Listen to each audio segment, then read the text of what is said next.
एक है मूसा और दूसरा है पौलुस। और आप देख सकते हैं कि दोनों को परमेश्वर ने एक ही तरीके का दर्शन दिया, इसको भी रोशनी और इसको भी रोशनी। फर्क इतना है कि वहां यहोवा था और यहां पर यीशु है। क्या बात है, कभी देखा था ऐसा? कभी ऐसा लॉजिक लगाया था? Praise God. सी दिस, वापस कहता हूं, एक मूसा जिसको रोशनी दी आग में, दूसरा वो यहोवा था, और दूसरा पौलुस जिसको रोशनी दी यीशु ने। और दोनों से परमेश्वर ने एक ही बात करी कि बेटा सेवा कर, सेवा कर, सेवा कर।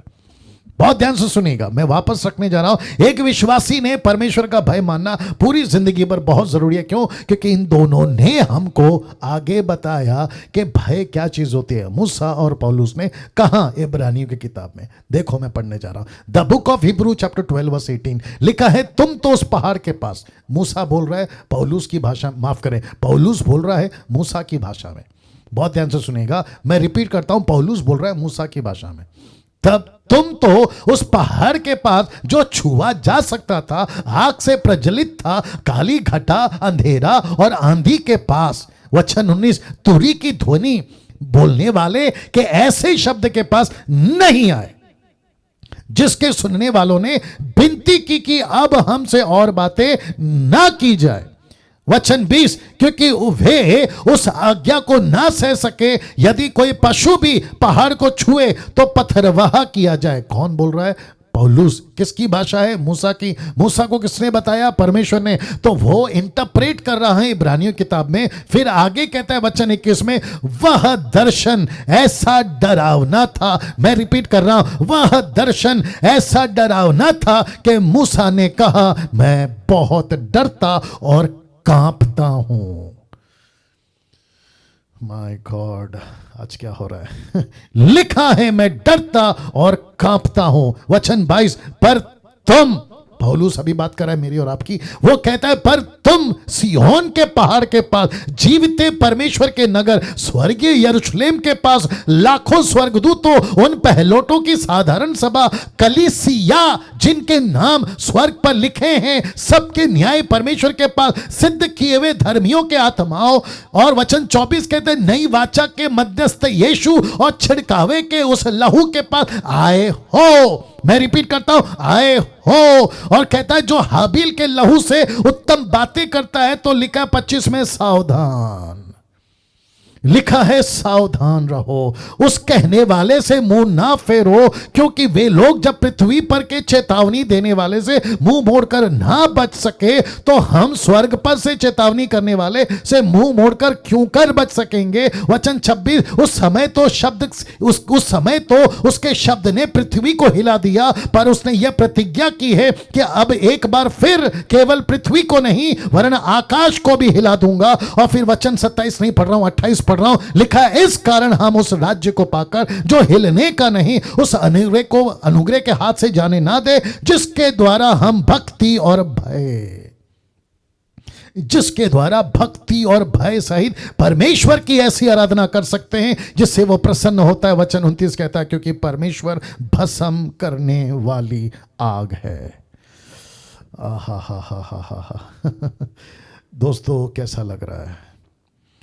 कैसा लग रहा है? मैं समझता हूं कि आपका जो घर जहां पे आप बैठे हैं, क्योंकि मैं अभी शूटिंग रूम में यहां पे जहां पे मेरा भी कमरा है, मेरी हालत ख़राब हो रही है। अब आप सोच के देखिए वहाँ पर आपका क्या हो रहा होगा।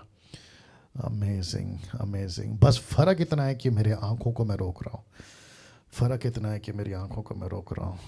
जीसस, ऐसा लिखा है, परमेश्वर भस्म करने वाली आग है। पॉइंट 5, क्योंकि मेरे पास वक्त नहीं है, लिखा है परमेश्वर सामर्थ्य, God is power, God is power.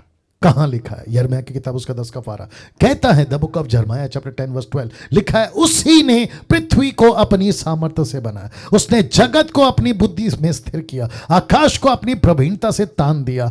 जब वह बोलता है तब आकाश में जल का बड़ा शब्द होता है, पृथ्वी की छोर से वह कोहरे को उठाता है, वह हर्ष के लिए, माफ करे, वह वर्षा के लिए बिजली चमकाता और अपने भवंडर में से पवन चलाता है। और इसी को परमेश्वर यीशु मसीह क्या कहते हैं? देखो मत्ती 22 का 29 में, यीशु ने उन्हें उत्तर दिया कि तुम पवित्र शास्त्र और परमेश्वर की सामर्थ को नहीं जानते, इस कारण भूल में पड़ गए हो। परमेश्वर की ताकत को तो नहीं जानते, शास्त्री फरीसी को कह रहा है। भजन संहिता 71 का 18 क्या कहता है देखो, लिखा है, इसलिए हे परमेश्वर जब मैं बूढ़ा हो जाऊं। कौन?